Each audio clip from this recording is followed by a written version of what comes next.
ፕሬዚደንት ጀነራል ታደሰ ወረደ ጥንኩር መጠንቀቕታ ካብ ሰራዊት በጽሕዎሎም እቲ መጠንቀቕታ እንታይ እዩ ክንነግረኩም ኢና። ምክትል ቀዳማይ ሚኒስትር ኢትዮጵያ ተመስገን ጥሩነህ ዝርከቦም ላዕለዎት ሰበስልጣናት መንግስቲ ፌደራል ካብ ሓደጋ ምሕምሻሽ ነፋሪት ንስክላም ሊጦም። ሓላፊ ቤት ጽሕፈት ብልጽግና እውን ካብ ሃገር ከይወጽእ ተኣጊደሎም። ኣሜሪካ ኢትዮጵያን ካብ ሓገዝ ርሒቆም በዓሎም ዝኽእልሉ መስርሕ ክፈጥሩ ተማሕጺና። ኢራን ንምዕርፎ ነፈርትን መኽዝን ኣጽዋርን እስራኤል ኣጥቂዓላ። ቀዳማይ ሚኒስትር ቤንያሚን ኔታንያሁ ድማ ካብ መጥቃዕቲ ሚሳይል ኢራን ከም ዘምለጡ ተዛሪቦም። ሓላፊ ሃገራዊ ድሕነት ኢራን ብመጥቃዕቲ ሚሳይል ተቐቲሎም ከምኡን ላዕለዋይ መራሒ ኣያቶላህ ዓሊ ከማን እውን ካብ ቅንጸላ ብፕሬዚደንት ዶናልድ ትራምፕ ከም ዝደሓኑ ተገሊጹ ዘሎም ብዛዕባ እዚኦም ብዝርዝር ክንነግረኩም ኢና። ትግራይ ሆራይዘን ኢኹም ኣብ ምክትታል ዘለኹም ዝኽብረ ሰላምታና ይምጻሕኩም። ብዝርዝር ክንነግረኩም ኢና። ሰብስክራይብ፣ ላይክ፣ ሼር እንዳገበርኩም ዜናታት ትግራይ ሆራይዘን ተኸታተሎም። ኣብ ፌስቡክ፣ ቴሌግራም ከምኡን ዋትስኣፕ እውን ብኣማራጺ ክትረኽቡና ትኽእሉ ኢኹም።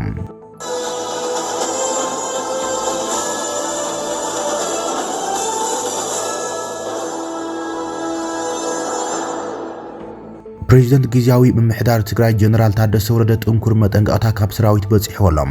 ፕሬዚደንት ጊዜያዊ ምምሕዳር ትግራይ ታደሰ ወረደ ካብ ሰራዊት ግዝኣታዊ ሓድነትን ተመዛበልቲ ወገናትን ካብ ክረምቲ ክሓልፍ ከም ዘይብሉ መጠንቀቕታ ተነጊርዎ ተባሂሎም። ምስ ኣዘዝቲ ሰራዊት ኣብ ዝሓለፈ ሰሙን ካብ ሚድያ ዝተሓበ ኣኼባ ከም ዝገብሩ ሰሚዕና ኣለና። ቀዲሙ ምስ መራሕቲ ህወሓት እውን ተዘራሪቡ ከም ዝነበረ ተገሊጹ ነይሩ።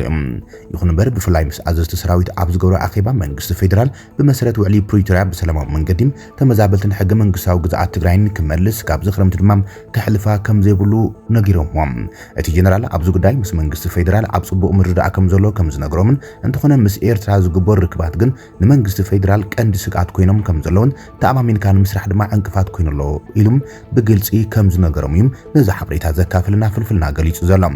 ኣብቲ ዝሓለፈ ሰሙን ምስ ተመዛበልቲ ወገናት ዝራኸቡ መራሕቲ ህወሓት ተመዛበልቲ ምምላስ ከምቲ ናይ ቅድሚ ሕዚ ዝተገብረ ብዘይ ናይ ውድብ ማሕበር ክኸውን ከም ዘይብሉም ደጊሞም ገሊጾምሎም እዮም። ምክትል ኣቦ ወንበር ህወሓትን ምክትል ፕሬዚደንት ጊዜያዊ ምምሕዳርን ኣማኒኤል ሰፋውን ነቶም ተመዛበልቲ በይንኩም ኣይንሰደኩምን ንበላዒ ኣሕሊፍና ኣይንህወኩምን ስለዚ ምስ ማሕበርና ኢኹም ክትምለሱ ዘለኩም ብምባል ከም ዝነገሮም ይዝከር እዮም። ህወሓት ምስ ጊዜያዊ ምምሕዳር ኣብዚ መዳይ ጽቡቕ ምርዳእ ከም ዘሎ ይዝገለጽ። ህወሓት ጊዜያዊ ምምሕዳር ሰራዊትን ኣብ ዙርያ ምምላስ ተመዛበልትን ግዝኣታዊ ሓድነትን ኣብ ተማሳሊ ምርዳእ ኢና ዘለና እዮም ዝብሉ ዘሎም። ትማሊ ኣብ ቀጽሪ ሓወልቲ ሰማዕታት ኣብ ዝነበረ ወተሃደራዊ ስነ-ስርዓት እውን ሰራዊት ትግራይ ክፍለ ሰራዊት ኣሕፈሮም ተመዛበልትን ግዝኣታዊ ሓድነትን ዘይምልስ ፖለቲካዊ ይኹን ወተሃደራዊ መሪሕነት ኣይንጻወርን ኢሎም ኣጠንቂቖም ነይሮም።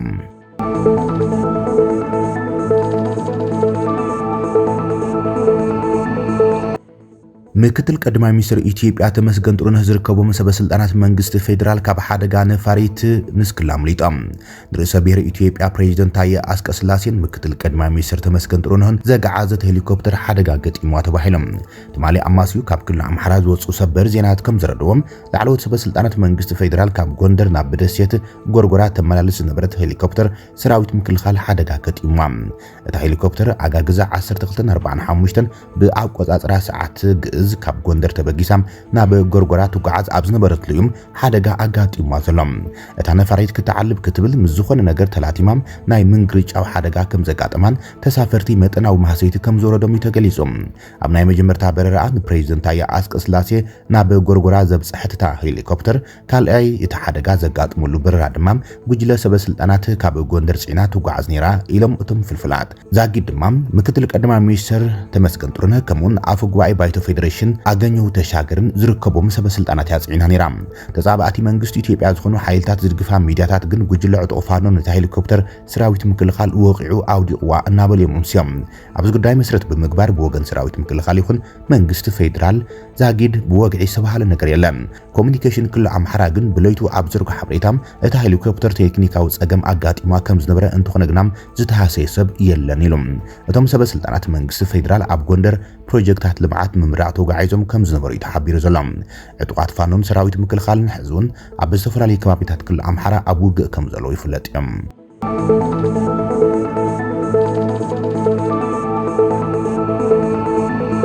እዚ ከምዚሉን ኮለ ድማ ሓላፊ ቤት ጽሕፈት ብልጽግና ካብ ሃገር ከይወጽእ ተኣጊደሎም ሓላፊ ቤት ጽሕፈት ብልጽግና ክልል ሲዳማ አቶ አብርሃም ማርሻሎ ዓርቢ ምሸት ካብቲ ሃገር ክወጽእ ናብ መዕርፎ ነፈርቲ ቦሌ ዝኣተው እንትኸውን ብኣባላት ጸጥታ ድሕሪ ምሕታት ግን ኣብ መወዳእታ ደቂቕ ካብቲ ሃገር ከይወጽእ ተኸልኪሎም ናብ ሃዋሳ ክምለስ ከም ዝተገደደ ተገሊጸሎም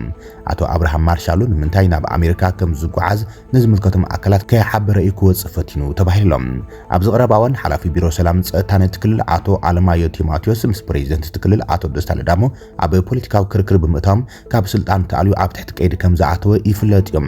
ኣብ ልዕሊ አለማዮ ዝተኸሰተ ክሲ ገዕዚናን ስልጣን ምጥቃምን ምስ ደስታ ለዳሞን አቶ አብርሃምን ብምትሕባር ዝተፈጸመ ምዃኑ ብሰፊሑ እዩ ዝግለጽ ነዚ መርትዖ ክኾኑ ዝኽእሉ ሰነዳት ድማ አቶ አለማዮ ቅድሚ ምእሳሮም ምስ ሓደ ሰብ ከም ዝተኻፈለ ተረጋጊጸሎም ሓላፊ ቤት ጽሕፈት ብልጽግና ናብ ኣሜሪካ ንምጉዓዝ ናብ መዕርፎ ነፈርቲ ቦሌ ዝኣተወን ብጸጥታ ከይወጽእ ዝተኸልከለን ሓላፊ ቤት ጽሕፈት ብልጽግና ምስ ናይ ቀረባዋን ፖለቲካዊ ኩነታት ትክልልን አቶ አለማዮ ዝርግሖ ዘሎ ሰነዳትን ዝተደገፈም ምስጢራዊ ሓበሬታን ዝተኣሳሰር ክኸውን ከም ዝኽእል እዮም ፍልፍላት ሓበሬታ ዝገልጹ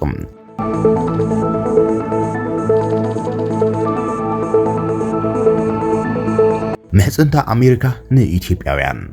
ኣሜሪካ ኢትዮጵያን ካብ ሓገዝ ረሒቆም ብዓለም ክኽእሉ ክሰርሑ ተማሓጺኖም መንግስቲ ኣሜሪካ ንኢትዮጵያ ብዝገብሮ ደገፍ ዝሕበን እኳ እንተኾነም ኢትዮጵያን ኪኖ ረድኤት ክሰጋገሩን ነብሶም ክቕይሩን ኣብ ባይታ ንዝኽእል ኩነታት ክፈጥሩ ከም ዘሎም ኣምባሳደር ኣሜሪካ ኣብ ኢትዮጵያ ኤርቪን ማሲንጋ ተማሓጺኖም ኣምባሳደር ማሲንጋ 5 ሰነ 2017 ዓ.ም ብኤምባሲ ኣሜሪካ ኣብ ዘውፅኦ መግለጺ ኣሜሪካ ዓባይ ወሃቢት ሰብኣዊ ረድኤት ንኢትዮጵያ ብምዃኖም ሓገዝ ብዓይኒ ኣሜሪካውያን ይኹን ኢትዮጵያን ዘላቒ ፍትሕ ኣይኮነን ኢሎም ኣብ ትግራይ ሓዊሱ ኣብ ካልኦት ከባቢታት ዝተመዛበሉ ሰባት እውን ናብ ዓድታቶም ክምለሱ ከም ዘሎምን እንተኾነ ግና ኣብ ባይታ ዘኽእሎም ኩነታት ምስ ተፈጥረም ካብ ኣሜሪካን ካልኦት ለገስቲ ሃገራትን ዝቐርብ ድጋፍ ናጻ ክኾኑ ከም ዘሎም እዩ ገሊጹ ዘሎ ኤጀንሲ ኣህጉራዊ ልምዓት ሕብራት መንግስታት ኣሜሪካ ኣብ እዋን ፕሬዚደንት ትራምፕ ንዝተፈላለዩ ሃገራት ዝህቦ ዝነበረ ሓገዝ ዓቕሚ ሰብን ሙሉእ ብሙሉእ ደው ከም ዘበሎ ዝፍለጥ እዮም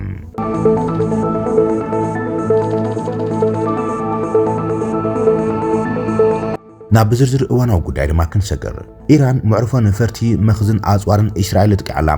ቀዳማይ ሚኒስትር ቤንያሚን ኔታንያሁ ድማ ካብ ሚሳኤል ኢራን ከም ዘምለጠ ተዛሪቦም ሓላፊ ሃገራዊ ድሕነት ኢራን በመጥቃዕቲ ሚሳኤል እስራኤል ተማሊ ተቐቲላላ አያቶላ አሊ ካማኒውን በእስራኤል ንክንጸል ውጥን ወጪሉም በፕሬዚደንት አሜሪካ ዶናልድ ትራምፕ ግን ተነጽጉ ህይወቱ ክድሕን ክኢሎም ፓኪስታን አማይት ሚሳኤላት ናብ ኢራን ከም ዝለኣኸት ተሰሚዓሎም ቀዳማይ ሚኒስትር እስራኤል ቤንያሚን ኔታንያሁ ኣብ ኢራን ስርዓታዊ ለውጢ ክመጽእ ከም ዘለሙን ተዛሪቦም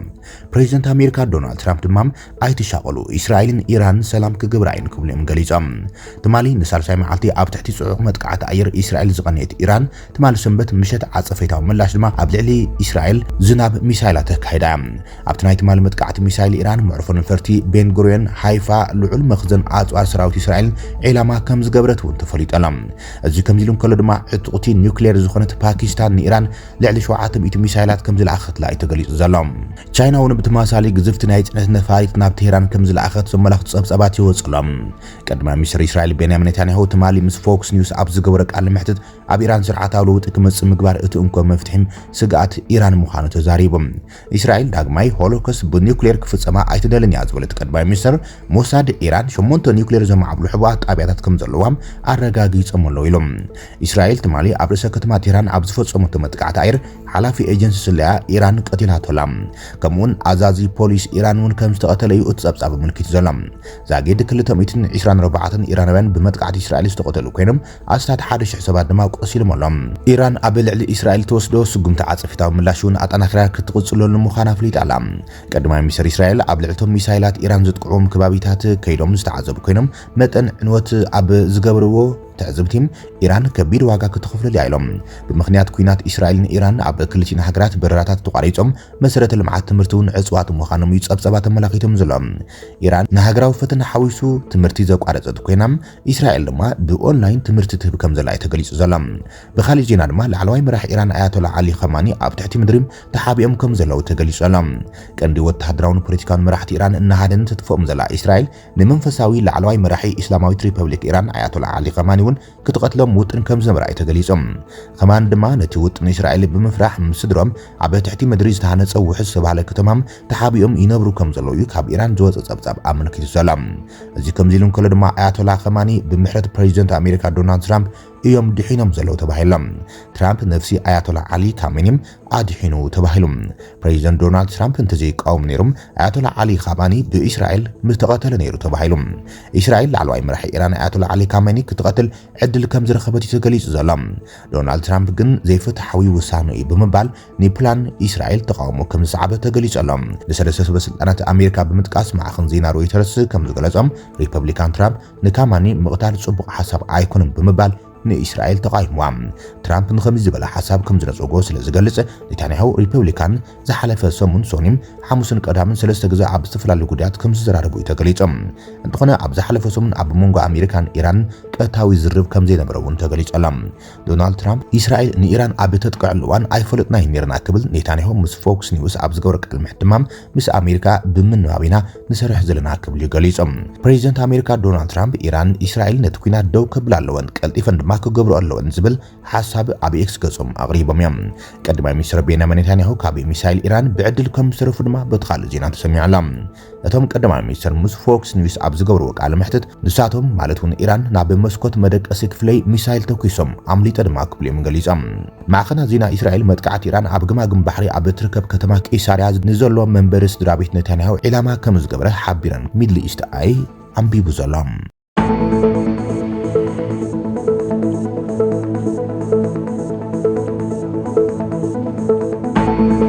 ክብራትን ፍትዋትን ተኸታተልቲ ዜናታትና ነዚ ሰዓት ዘተኣኻኽብናዮም ሓደሽቲ ምዕባለታትን እዋናዊ ዜናታትን ዛዚምና ኣለና ብሰናይ ምክትታልኩም ነመስግን ሰላም